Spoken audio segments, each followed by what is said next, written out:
Welcome, everybody, and welcome to the weekly Wednesday Exit Engine webinar. And thanks for joining us so much. My name is Joe Stapleton. I am the co-founder of Exit Engine and a founding partner at Exio Advisors. If you're a founder, you already know this. You are running projects every day yourself. Whether you've ever signed up to be a project manager or not, you are still in the middle of selling, delivering, leading, and firefighting every day. And let's face it, things slip. We're not all great at project management. It's a skill. And it's an important thing to be able to understand, especially when you start working on these growth projects that are about raising your value and salability. Because even if you're a founder that has been able to step back and be able to have a strong management team, and maybe you even have project management people here or within your company, your ability to be able to supervise those projects and be able to actually understand how to even manage the project management piece is going to be really, really important. So you're in the middle of doing all this stuff. You are feeling this. We know it. And so today we're going to try to fix that with someone who has mastered this craft really at the highest levels. You guys may know Stefania from from the Exit Engine podcast. And you've seen her hang out with us on LinkedIn, but Stefania Arca is an expert in project operations who has spent her career guiding teams through complex initiatives with clarity, structure, and consistency. She knows exactly where founders lose control of their projects and the simple systems that get them back. So today, Stefania Arca, welcome to the weekly webinar series at Exit Engine. We're so happy to have you here today. Hi, Joe. Hello, everyone. Thank you so much for inviting me. And thank you so much also for talking about project management, which is a topic really underestimated. Many people believe that they can be managers, which is a different skill set from being leaders. And it's not even easy. And the worst is just like management exists for bringing a kind of structure. Right. And it means that when we are not using it or we are not using it properly, we have our business living in chaos. And Right. that is not sellable. And it's not only a matter of exiting, so selling your business, but it's a real matter of the reputation of the company. So no question about it. That's a great way to say it, is that there are levels to this, right? There is obviously the in-depth project management. We've got to get a project, the beginning, a middle, and end, right? And that can happen because you've got a marketing project, because you've got a technology project, because, right, there's always these kind of little mini projects going on. But also there's the larger project, right, of moving and guiding a company really towards an intentional end or an intentional exit. And so in this session, what I'm so excited about is Stefania is going to walk us through a couple of big things that you're going to take away today. The first is that we're going to talk about the 5 most common project management mistakes that are potentially killing your margins. Okay, so that's the first thing. The second thing is there are 5 fast fixes. The good news is Stefania actually has answers to what those common project mistakes are, and we're going to talk about how you can fix them fast and put them into place right away. And then the simple tools that you can help run projects with more confidence and less chaos, right? So by the end of this, guys, you'll know how to run tighter projects, protect your profit a little bit more, build a more valuable business without needing a big team or any more big formal PM training. So let's get started right now with Stefania. Stefania, what are the 5 most common project management mistakes that founders are dealing with?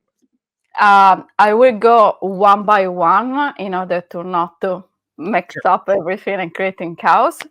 So definitely the first mistake that is the most common is being unclear about goals, which brings mostly in a scope creep. And even I want to put a little note on the unclear goals, because every founder, every business owner that is not thinking about the exit for the business from day one, actually the business gets unsellable because they are building like a business without the focus of exiting. Right. And our project works exactly in the same way. So when you have vague objectives, when it's the moment when a client is going to come to you and it's just going to say, may we add this small little thing? Can I just change here and there? And usually the first answer is always yes, we can do it. But when we say yes, we are not thinking about the impact that is going to bring in our teams. It's going to bring on the delivery times in the milestone, and it's also part of the success of our delivery. So if we are not good in delivering our project and we are services that works with project, it means that it will affect our reputation and it will affect our value on the market for our brand. Yeah. So if we have unclear goals, the real impact are always like delayed deliverables. Profit margins usually disappears, and the team can go easily in burnout because they are more likely to redo works, or there is confusion, so you don't know who is doing what, etc. Mm-hmm. And as I said, like a client satisfaction as well drops down, and it will affect the reputation. So that's a really good place just to pause for 1 second, because I think that this first one is really important, because again, if you aren't able to set your goals and objectives, okay, and we should actually say real quick, what is the difference between a goal and an objective? Because I think one of the biggest pieces of confusion that I've seen, and I've run projects, extensive projects for my entire, for 30 years. And I've had successes and non-successes, and I've learned a lot about it without, having any real formal project management training. But one of the biggest issues is getting everybody on the same page at the beginning, right? What are we doing? What are we trying to achieve? And what are the big things that we want to hit that will get us there? So in other words, the way that I've always seen it, tell me if you think I'm wrong, there's a goal, there's one singular goal. Okay. Yeah. There can't be more than one goal. There's only one goal. And then there might be objectives underneath that goal that are the things Correct. that if we hit all three of these things, we will achieve the goal. Is that how you look at it? Exactly. Yeah, it's the same. The goal is what is actually the final result that you want to achieve with your project. And just keep also in mind that usually the project is the phase that comes before a product put in the market. Right. So the goal usually, I say, is the product that you want to produce to put in the market. But then the objectives are just different small goals, more achievable. It's just like the breakdown structure. And it might vary also from the different departments, because maybe the same project has different disciplines that works always for the same goal. So your definition is perfectly correct. I agree 100% with what you said. It's what you need to achieve. The objective is what you need to achieve to move to the next phase. Right. That's it. And the next phase is for the final goal. Right. Gotcha. And so understanding that you're going to, first of all, what are we trying to achieve ultimately? The next step is to say, okay, what are the steps that if we hit these things will, and if we hit all of them, that goal will happen. Right. And so you want to lay those things out. An example of that might be, let's just take, again, if I've got a big growth project coming on, my goal, right, is to set my exit value to whatever, $25 million. Okay. And what I want to do in order to get there, what I have to do is I have to hit some objectives. And those objectives are I need to grow my top line revenue 20% a year for the next 2 years. I need to reduce my or increase my efficiency into how I deliver my services, whatever, by 15% over the next 2 years. Right. And so let's just say that if I hit those two objectives, that would help me achieve my goal. Okay. So just just to lay it out for everybody. So that's the kind of thing we're talking about. Now, right now, what I need to do is communicate this and create a project team, right? That's going to do that stuff. And I got to communicate and be clear about what those objectives and goals and objectives are so that everybody's on the same page, right? Exactly. Exactly. That's something. And by the way, it's the first big mistake that people make because they don't really know. They don't communicate them. They're vague, as you said, right? They're like, well, we want to do this, and there is already scope creep, right? It's like, yeah, can we do this too? And that stuff comes off, and the objective is to try to get those things out at the beginning, right? Make sure that we really are capturing everything we want to do. Make sure that you have all the players, that the different parts of the organization that are represented, so that it touches, right? And make sure that we're communicating and all those people understand that this is what we're trying to do, and this is the time frame in which we're trying to achieve it, right? Because then I know what you're going to say next, which is that the other thing, the thing that most common happens is that we're not controlling the time frame, right? Well, if you have a lot of scope creep, it's impossible to control the time frame. You can't really. Also because every change somehow is always affecting budgeting and time, and it's never affecting in a minus way. So we are never stepping back, but we are always stepping forward, if I might say something like that. Yeah. As much as I like to think that we are able to save money based on the change or making something faster, the reality is that every time we sign off at the beginning of one project, we are already negotiating some time and some budget, which is already inside the limits. So we are never thinking something like, okay, I'm gonna, I don't know, try to negotiate at 10% of the time. So if something happens, I'm still inside the terms of the contract. We never do that. We try always to show the client that we are very fast, we are very great in what we do. We can do even better than what others, competitors, etc. might actually do instead of us. And therefore, like every time someone asks for a change, I barely see some change request written, which means that once I have a change request, I'm actually evaluating what is the impact that change has on my time, on my budgeting, on my resources, on my reputation. Sure.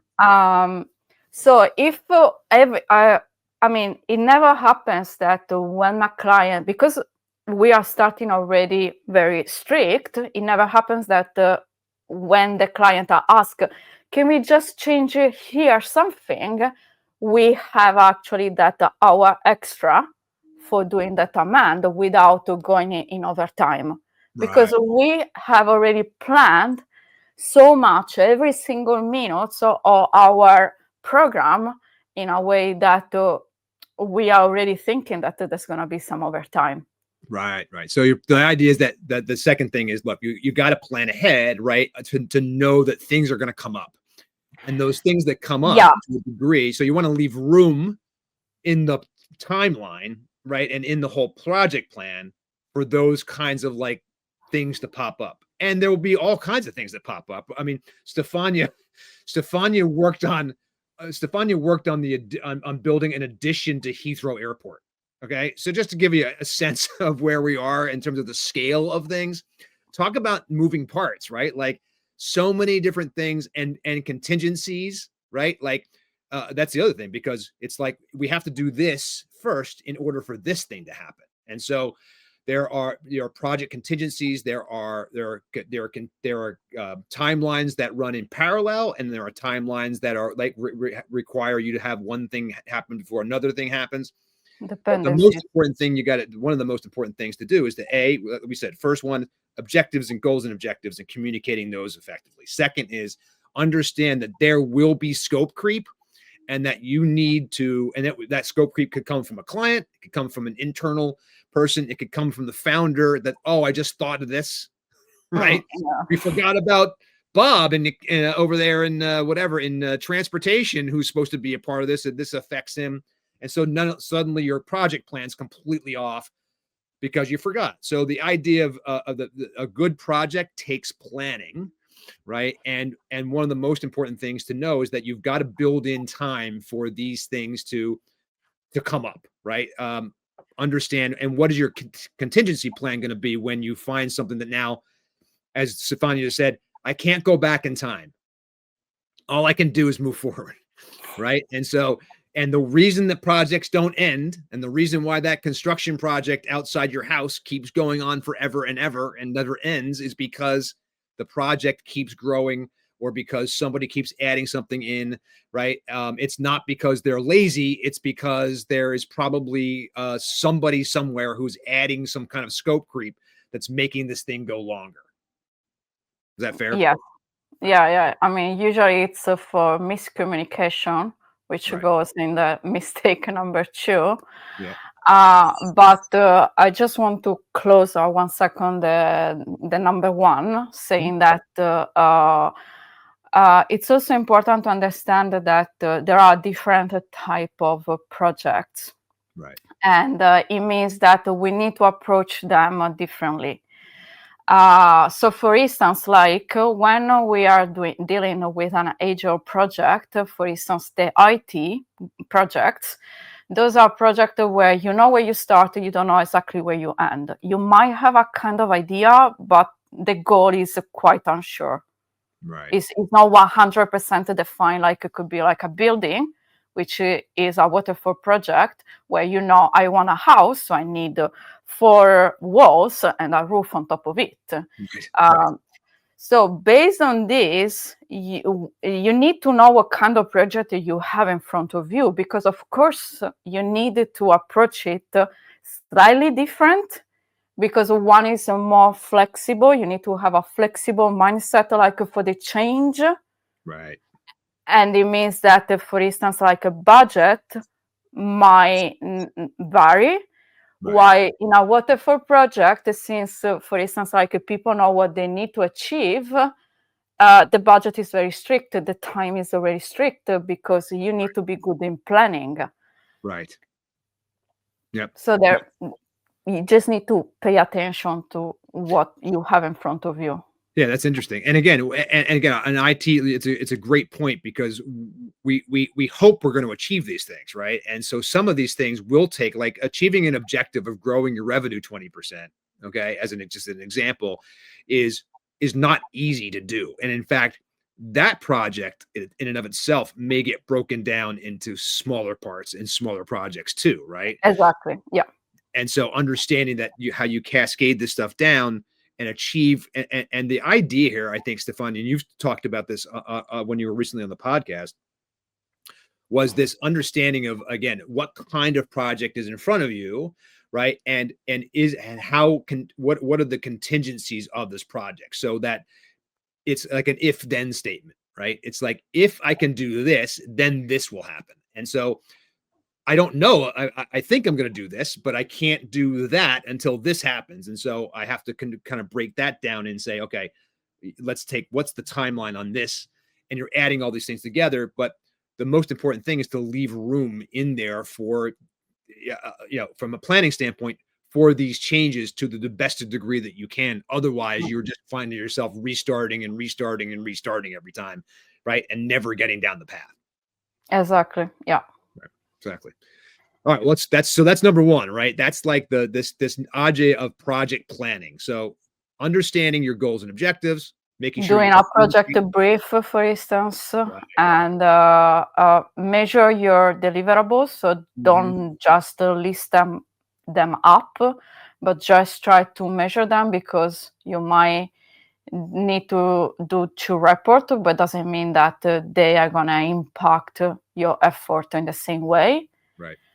The change as well. Make sure you are clear about the process you need to follow for any change request, for avoiding any scope creep. Right. And yeah, I mean, every phase needs to be signed up from the client as well. Right. Yep. Yeah. If you are doing projects that are obviously on the client side and things like that, you want to make sure that we used to call it what, CYA, right? Which was to cover your butt, basically, right? The idea of knowing that as a project manager, you got to get sign off on these people, right? You got to say, you got to let them know, hey, look, this has been finished and everybody has signed off and said, we're done now. So that you can't come back to me later and say, well, what about blah, blah, blah? You never did this. And I'm like, well, you signed the thing. We all agreed this was done. So you can't come back to me and say it wasn't, right? Exactly. Which brings us to the mistake number 2, which is ineffective communication. Big time, big time. Well, and look, this is gonna open a can of worms because this is the communication part is the human part, right? The really human part, and it's probably already an issue inside your company, communication. Yeah, I mean, it's something that can be really teach, and it's also very complicated because um, we are in a point where if people feel like you're criticizing them, and also another point of the communication is I am going to do in this way, so I am expecting the other people are going in the exactly same way because I see the world with my eyes. Right. So anyone else has to see the See world it this way too, right? Yeah. exactly in the same way. I'm like, no, I mean, I see the world with my eyes, you see the world with your eyes, so let's write it down what exactly we have to do, or like what is like the project, the brief, the goal that we need to achieve, etc., in a way that is going to be black and white, and it's going to be there for everyone that is going to come, even when you have someone else stepping in. They are aware exactly with the right words what success, what good looks like, what the goal is, and so on. Right. These avoid so much duplication in efforts because maybe if we miscommunication, people might do twice the same thing. The client is aligned. And this is something that many times people just do not understand. They are always there saying, like this client is really a difficult person to dealing with. And I'm like, guys, you are the expert here. If the client is coming back with a change because it hasn't understood at the beginning what was actually that it was getting, it's not their fault because they are not expert in this field, so they do not have like your vision or your imagination, your capability of predicting what it could be, because otherwise they will not coming to you and asking for your service, Right, of course. Right. Makes sense. Exactly. If they didn't, if they knew how to do this on their own, they wouldn't need you, right? And so you're expected to be that ultimate resource. You have the experience of having done this before. You know the things that you're supposed to look out for, right? You're supposed to know what the contingencies are. You're supposed to know what the potential pitfalls are.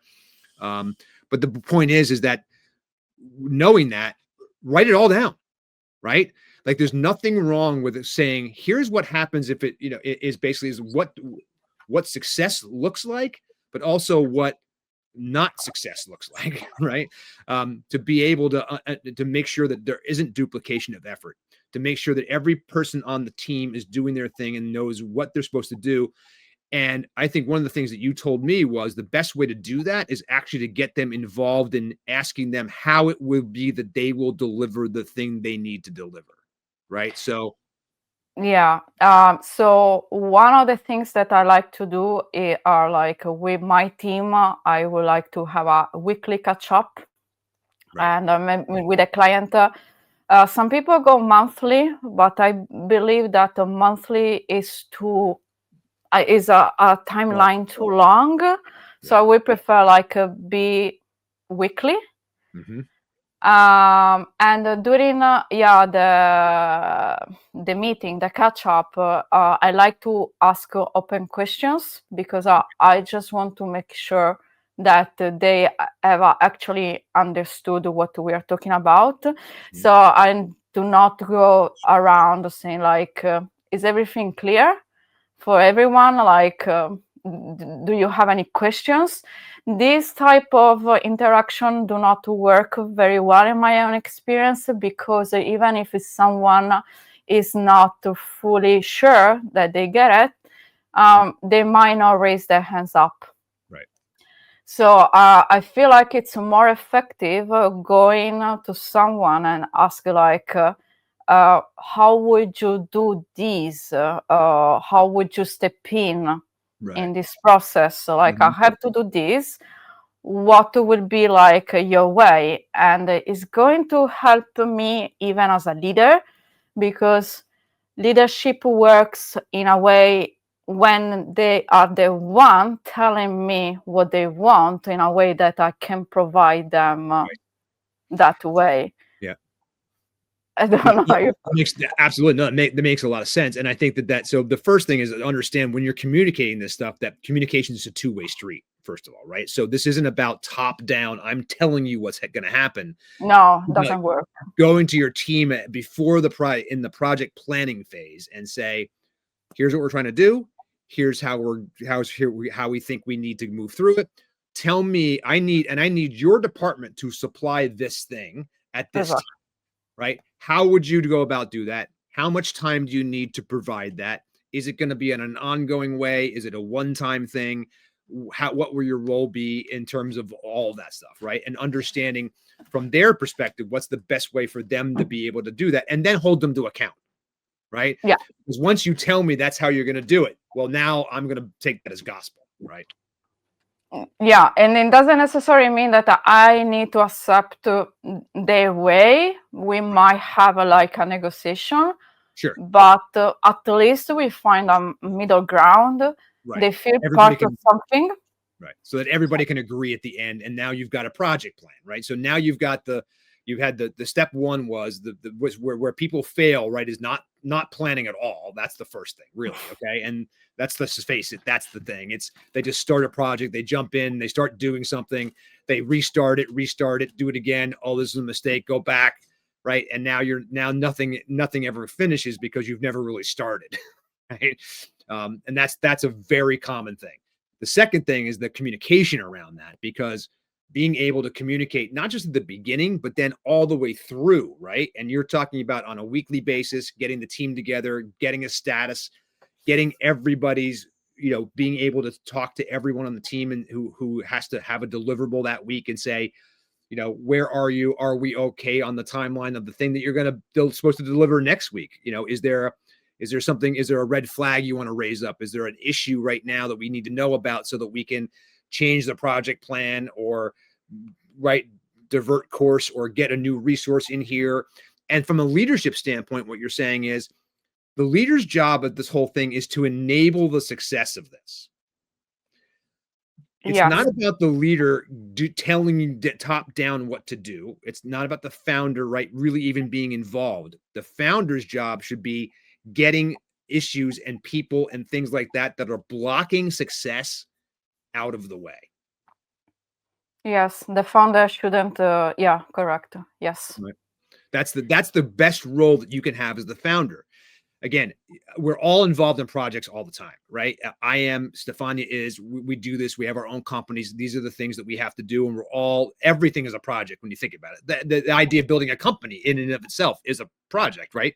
With a beginning, a middle, and an end. But I think that what Stefania is saying is that the letdown is always going to be about the humans and the way they communicate, and setting up ahead of time how we're going to communicate, who's going to communicate when, who's going to be able to, what are the rules, the ground rules around how we're going to manage this project and who gets to do that stuff becomes the second most important thing. Because if you don't, you can have a project plan, but if you don't communicate what's happening, right, the project will not get done. Yeah. And when the communication is missing, in any case, you have also conflict, which are never easy to release. That's it. Because People's feelings get hurt. There's a thing where I didn't do this. I'm not, you're stopping me from being able to do my job right. Those are the kinds of things that can happen when you don't have good communication. But it's not only that. I remember that once I was fascinated about, that we are always saying, I always remember what is negative and I forget so easily something positive about some action or some people, something like that. And the truth is that there is a kind of math idea. So when something negative happens, in terms of value, as the double value of the same in the positive, with a positive sign. Right. And so we need to avoid as much as possible any kind of friction inside the people, because those ones are really complicated to get rid of. So if there's going to be a negative thing that you got to say, let's try to balance it out with a positive thing, right? To be able to say, hey, look. It means that you need to do the double for making everything balanced. So you need one negative thing and two positive of the same value for having zero at the end of the equation. Gotcha. That's actually a really good insight. Because that's the thing that gives you a real concrete thing to do. And by the way, this just happens not just in a project management situation, but in any communication thing, right? Yeah. Anytime you've got someone that you've got to deliver bad news to, or you've got to ask for something or tell them that something wasn't right, always best to be able to do that 2-to-1 rule. Here's what came off great. Here's the thing I like that you really did. And here's the way we need to improve something moving forward. Fair enough, right? So that's really great. Communication is a big thing in having that right. So we're at we're about halfway through right now, Stefania. So let's get into number 3 if we can. Yeah. Number 3 is ignoring risks and contingencies. And I know that it's not cool to talk about anything negative, anything that might happen, etc. And we want to stay positive and optimistic. But the real problem is just like there are so many things out of our control, which is what I said, life gets in the way. Especially COVID teach us these important lessons. So if we are not ready with a risk because we have ignoring them, it means that when they happens, first of all, we are completely unprepared. So we just are ourselves in chaos because of the risk happening. Mm-hmm. Secondly, it just if we have been good in predicting the risk, it means that somehow with other activities, we might be able to mitigate that risk. Right. So instead of having an impact, for instance, of 80, with the other action through the time, we might reduce the risk to 20%. So the impact that we receive is less. Yes. Right. Than not dealing at all. So in terms of mindset, but in terms of how much impact that the risk has on us, it can really make the difference. So ignoring a risk, which first of all, I always remind people, first of all, you need to identify them. Secondly, you need to code, or in any case, somehow giving a name. So you need to name them somehow. Then you need to analyze, so give it priorities, how much possibility there's going to be that is going to happen, etc. And later, many people got mistaken because they want to cancel, delete the risk, which is really rare. So we need to shift our mind thinking like a risk has to be mitigated.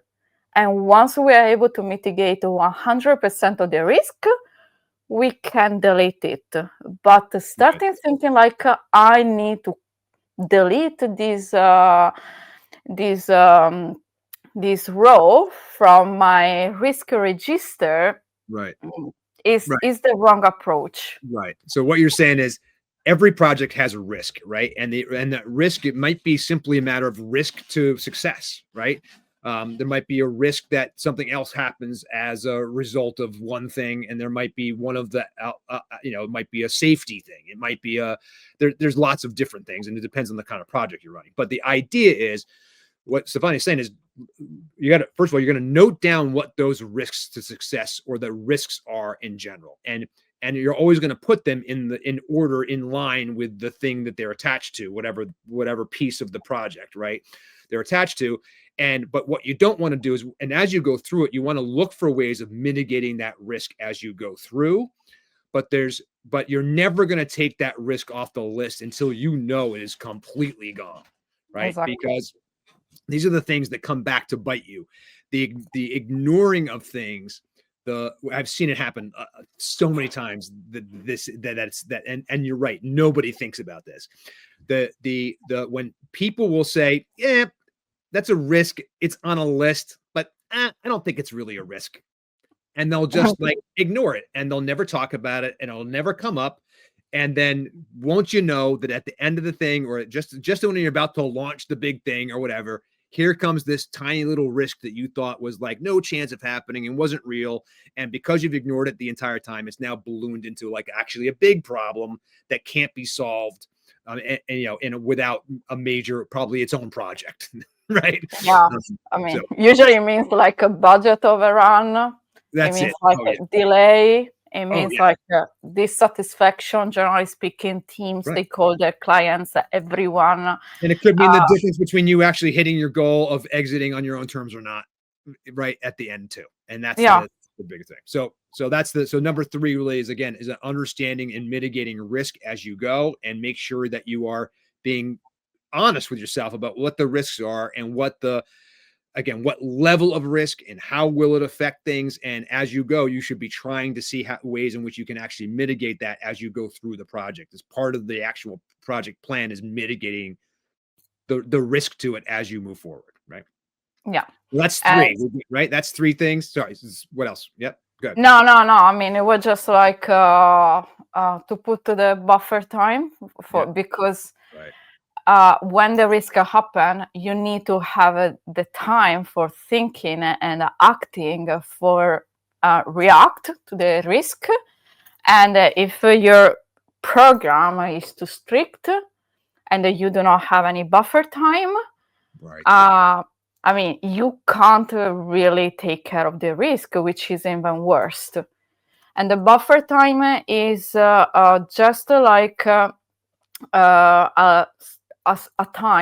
small amount of time that you put between an activity and the other one, kind of a pillow. So it's not really affecting the final milestone in the program.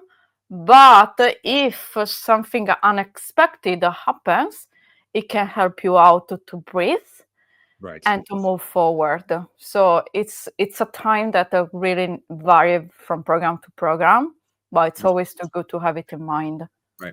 And there are ways, obviously, of managing. I mean, there's project management software. There's the old spreadsheet, the good old Gantt chart, which is always my favorite. And being able to actually show, here's this thing that has to happen, and this is where it ends and begins, and this is where the next thing happens, and here are the contingencies underneath. And there's software that can help you do these kind of complicated projects and understand what that stuff is. But even in the simpler, way, the point is the same, right? Which is to say that give yourself enough time, right, to understand the whole full scope of things, and allow time for mistakes, allow time for you to be able to change your mind, and allow time, most importantly, to think, right? To step back for a second and go, okay. But if you have and this is what happens, I think, to a lot of people, especially when they are in the service industry of any kind, right, is you're trying to promise a deliverable at a time. There's always some kind of made up, by the way, almost always made up business reason for why this thing has to be done tomorrow, right? There hasn't been enough time to begin with. The delivery date and what's going to be delivered has already been promised, right? And so now you're in a situation where you don't have enough room and whatever. And so again, the project planning is the most important part of this, which is why Stefania is going through all these things, right? Is to know that this is all about planning the project. all of it so far. Okay. You haven't even, you haven't, this, we're on step 3 and you haven't, right? Mistake 3. And we haven't even started the project yet. Right. So understand that this is why this is so important to get through. So, all right. So that's 3 is making sure that you're leaving enough time. You've got the buffer in there. You've got to understand the contingencies and that kind of stuff. So where do we go from here? What's 4? Fourth is what I call like roles and responsibilities and a lack of accountability. So many times people are not really working with the RACI matrix. So they are just, I have a team do that. But you don't really know who's who is accountable for what. So usually everyone wants to take the easiest task and the most complicated one. No one wants to do them. So it's always come a time where you're gonna have a meeting and everyone just blame each other because it's not clear who is doing the task. And this is something that happens more frequently than what we actually can think. And it's something that it can slow down, it can stop the project as well, because the activity is not done. So you as you were saying, like you're gonna have a dependency, and the second dependency can't start until the first activity is done. You're gonna have like the team is gonna be unhappy. As I was saying, like everyone blame each other, even in terms of stakeholders. So you're gonna have like one company blaming the other one. So it can get even worse than your own single business. And when it goes even out of your business, of your house, and you have like that different external stakeholders are blaming each other who was supposed to do what. Can you imagine the face of your client in front of this meeting? Absolutely. I've seen Where am I? Dude, seen it, man. I know. I have. And again, even when it's so hard, guys, I want to just take a second to remind everyone. Running projects is really hard. Okay. It is not a natural way for humans to behave. Okay. It is hard for us to predict things. It is harder for us to understand how much time things will take in the future. It's very hard.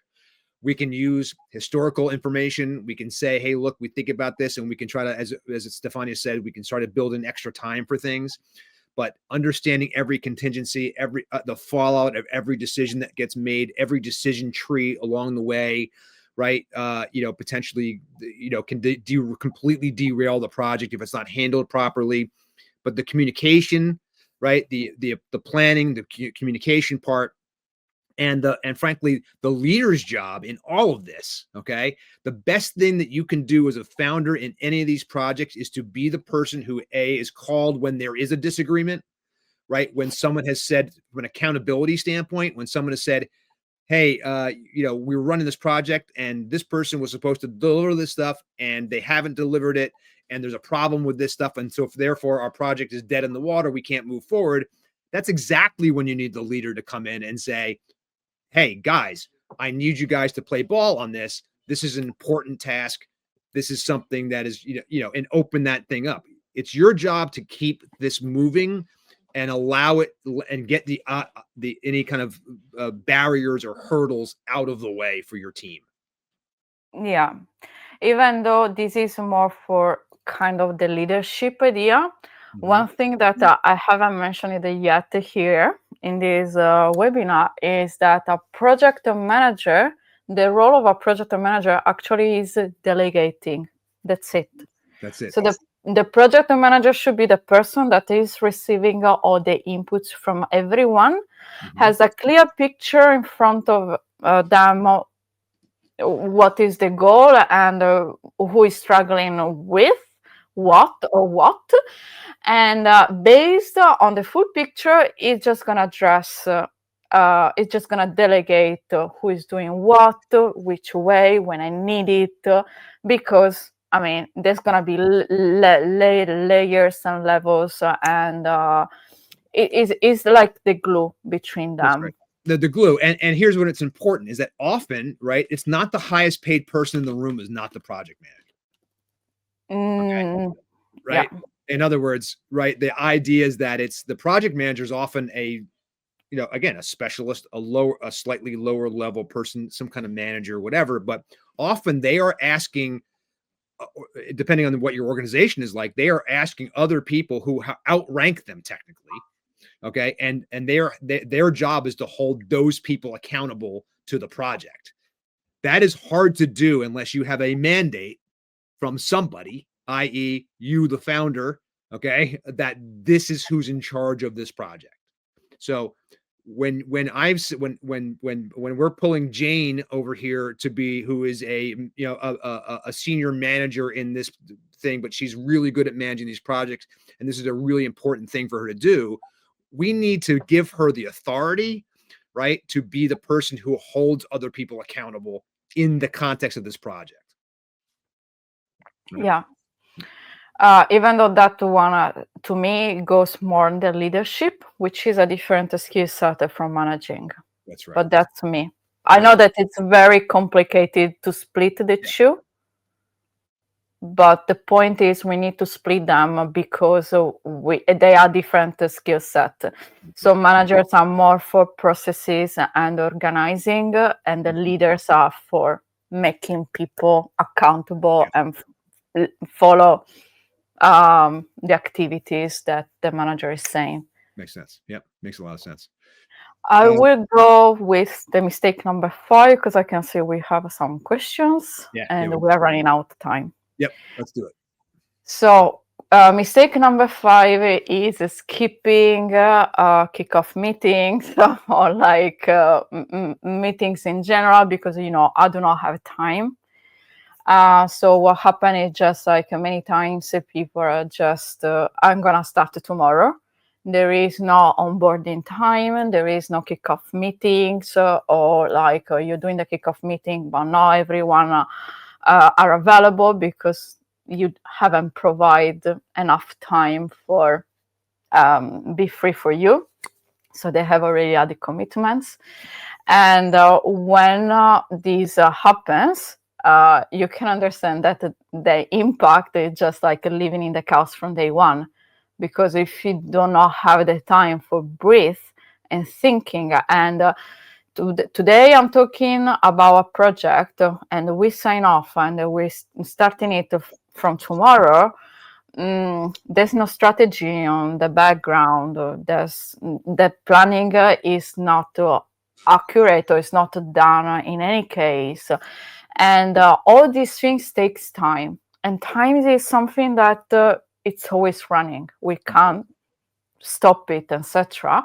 So I remember like the once I mean I don't even know how to say it, but we had like a milestone. The first deadline was in 2 weeks time from the day of the starting, and we didn't, I'm talking about construction, we didn't have the model done because the project was approved the week before. Right. And I just went to, and based on the BEAM guys, the BEAM is the team that is studying the model. They told me like, oh, we need a month for studying how to build this model and then model it. So and then do it right. That's a huge contingency in there, right? That wasn't in the plan, right? Exactly. So avoiding all these meetings, and sometimes it happens also through the time. So like you are not involving your team to meetings because you want them, you see like the milestone is coming and you want them to produce because the time is running out. Right.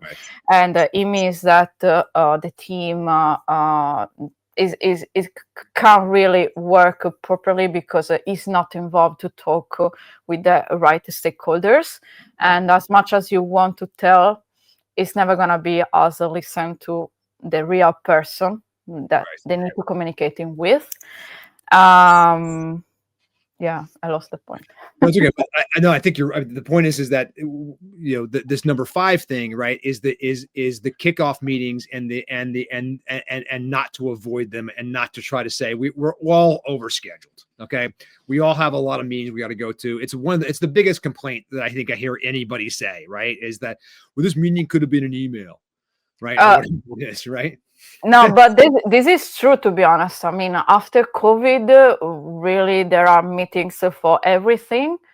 And I remember, like, it was at the beginning of this year, I was like 2 months in this new team, and I need a meeting with them.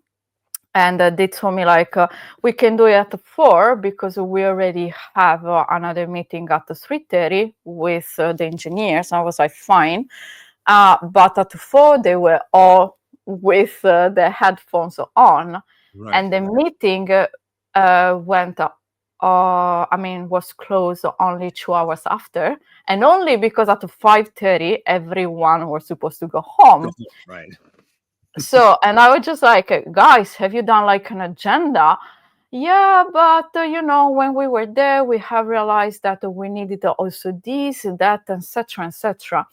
And it means that if I told my people, like, can you imagine if this was happening with a client?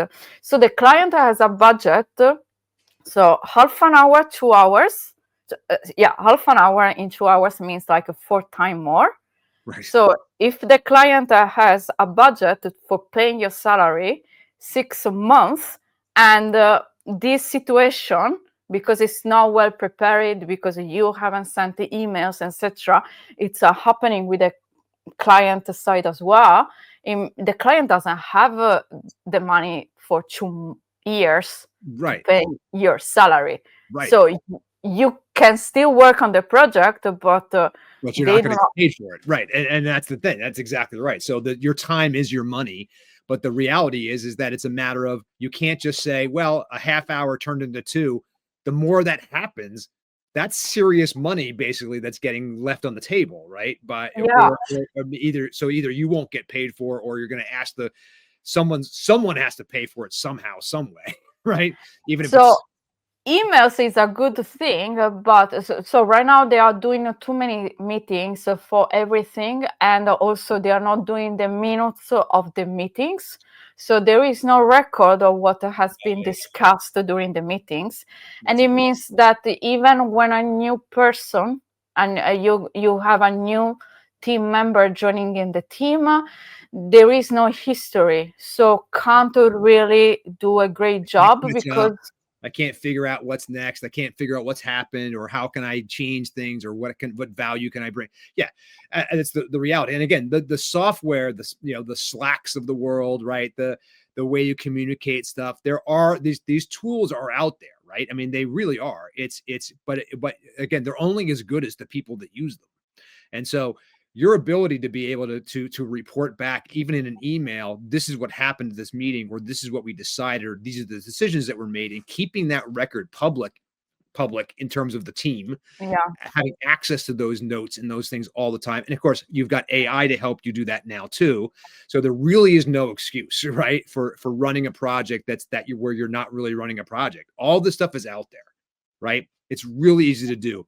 We've only got a few minutes left. So what I want to do, we hit those 5 things, and those are really good, but we've got a couple of questions. So let me read it. Let me get a couple of these to you and see where we go. The first one is, so for small teams without dedicated project managers, Stefania, what's the simplest structure they can put in place tomorrow to avoid these kind of most common misfires?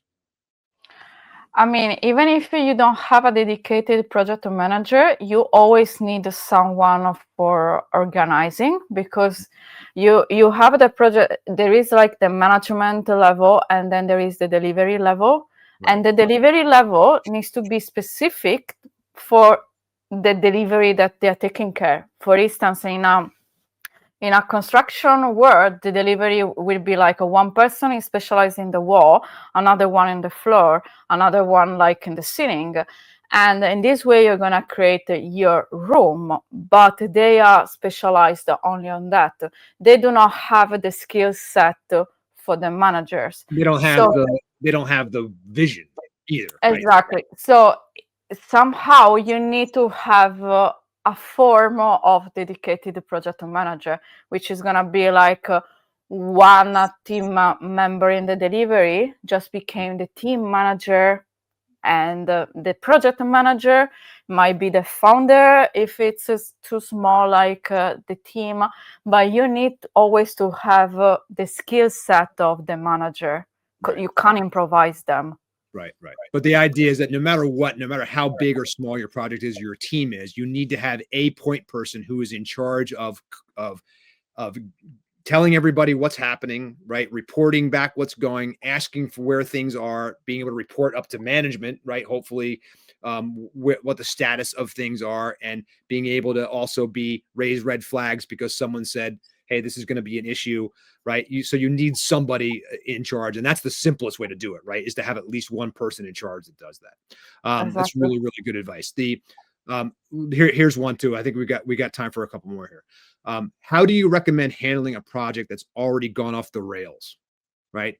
What is the thing? How do you bring a project that has exploded, right, or imploded? So this is very tricky because we need to understand how much the project is off. Right. Not every project has to end. Mm-hmm. So the real measurement that you can do is just every project that has some benefits and has some disbenefits. Right. So these benefits is when you have some negative impacts. The idea is just like you can keep moving forward with the project only when the benefits are more than the disbenefits. Right. So we need to measure here how much the project is off, because if we have more disbenefits than the benefits, we just need to close it earlier than finishing it and just doing a handover. We are going to study like the lessons learned, so why the project went off in a way that we can prevent for the future, for the future projects. But it doesn't. I know that many people think like I have a project that I have to do. I must complete it. No, you do not have to. You know. Yeah, right. If it's not the right project, you shouldn't be doing it. And the reality is that you may it happens all the time. You get knee deep into a thing that you thought was one way, and then things do get uncovered. Information comes to light, stuff like that. You go, oh, wait, maybe we can't do it the way we thought we were going to. And so you got to scrap the whole thing. And what Stefania is saying is that the way you measure that is, what are the benefits of continuing the project versus the time spent, in the money you've spent, whatever that will, right, where in terms of where it will end up. And if you're going to start throwing good money after bad at project stuff, you got to consider that maybe you need a restart at the very least of the entire thing, right? And using the advice that Stefania is giving you right now, by the way, because again, the reason that these projects are derailed most of the time is because one of these 5 things or more has happened, right? Last question. I think we got one more. Okay. If you had to prioritize one process fix that gives founders the biggest immediate relief from chaos, what would that be? Process. Yeah. I would say like starting learn how to delegate. Mm-hmm. And the first thing for delegating is always starting writing down the process that you're using for completing an action. Right. And usually what I just say is something like, if you're gonna have the situation A, act like Y. If you have the situation B, act like X. Sorry, I messed up the letters. No, exactly. And you got to have that set up, but you got to know. The point is to know what those reactions are. Right? Yeah, and maybe escalate it to the founder. Yeah, maybe escalate it to the founder only if it's a C, but Mhm. the best thing for founders is just like writing down, because it's just gonna adjust the action of writing down, listing as a streamline is the word. Yeah, like a stream of consciousness. Yeah, like Yeah, what's just get it down on paper. This is what I want to have happen. This is the stuff I want to do, and then delegate that to somebody else to actually run the thing and get it done, while you stay up here and are the person people come to be able to get things out of their way, to make sure everybody's cooperating, and to make sure everybody gets done what gets done. But it shouldn't be you in the weeds. The stuff that we've talked about today, guys, is the way in which you get yourself out. Okay, you need to be able to pull yourself out of the weeds on these things, right? There are going to be multiple projects happening at once. Okay, you yeah. cannot be the person involved in running all of those projects. You can't. It won't happen. They will not complete. You won't get where you want to get to. So using these 5 things today that Stefania has given us, I think is a really good place to start. Stefania, how can people get at you when they want to see you? Yeah, you got one more. There is another question which I think is really, really Okay. into us, which Yeah. says, how do you get buy-in from team members who resist the structure or feel that the project processes slow them down? Right. This is a mindset issue. Mhm. So we are advising what works, but doesn't necessarily mean that everyone has to follow, of course. So it's up to Right. them. I feel like that whoever doesn't want to follow project processes, it's a matter of time, but the business is gonna fall down somehow, because as I said, like it's gonna have an impact on the team, Across it's the gonna board. have an impact on the clients, it's gonna have an impact on investors as well. So maybe that team is not the right fit for the person that made the That's it. question right now.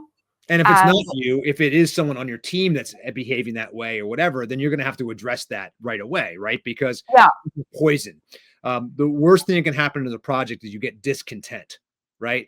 People who are, because what happens is people will go and talk to each other offline, right? And they're like, well, this isn't happening the way we want. And this is a thing. And this is a problem. And this person is doing this. And again, depending on the size of your organization, that can really be poisoning the well, right?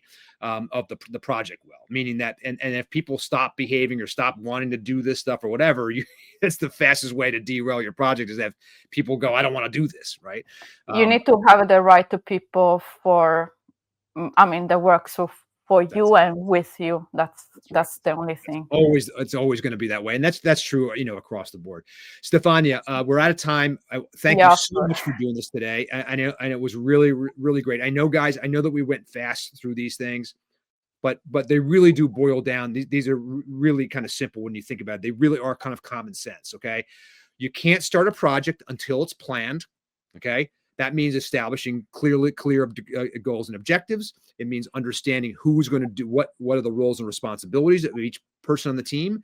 It's understanding what are the deliverables that each of those people is going to make and when. It's going to have contingencies. It's going to be understanding what do I do and leaving enough time for mistakes to happen. And it's going to take extreme delegation.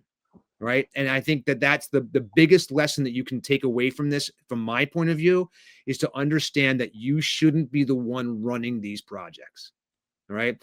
It's just going to be better if you're able to, even if you were to bring in a project manager from the outside, it would be better than you doing this. You're trying to do these things yourself, right? You need to set the trajectory. You need to set the goals. You need to set the right, the motion forward, and then be the person who gets things out of the way so that your team can do what they want to do.